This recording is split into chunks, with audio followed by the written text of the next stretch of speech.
बिस्मिल्लाहिर्रहमानिर्रहीम। मेरी बहनों, मेरी बेटियों,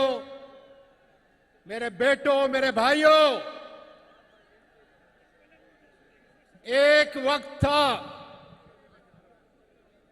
कि इसी सेनेटर फैसल जावेद को आपके और मेरे लीडर इमरान खान ने कहा कि जब मैं स्टेज पर आऊंगा तो एक ही आदमी तकरीर करेगा, और वो ये बुजुर्ग, ये बूढ़ा जिसके हर जिस्म के ऊपर फस्तायत जुल्म की दास्तान लिखी हुई है, लेकिन मेरी आजादी के कैदी नंबर 804 सुन लो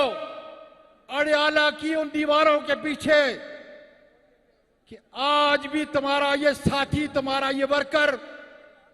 अपनी बेटियों के साथ, बहनों के साथ,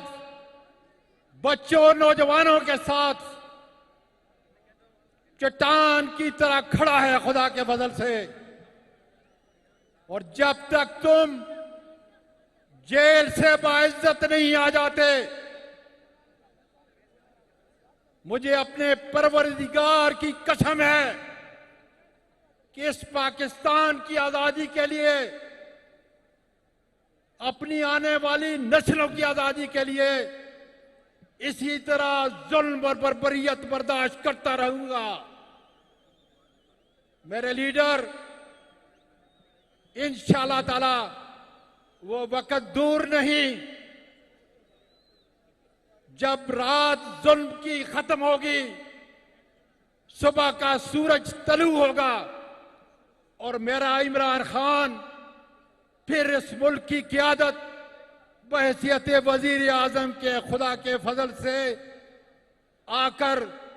अपनी इस कौम को तरक्की की तरफ, अमन की तरफ और मुल्क में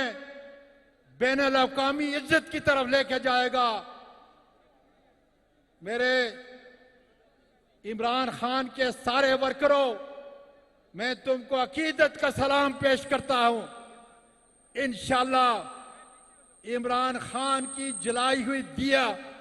नहीं बुझेगी और आजादी खुदा के फजल से हमें और हमारी आने वाली नस्लों को जरूर मिलेगी। पाकिस्तान पाइंदाबाद।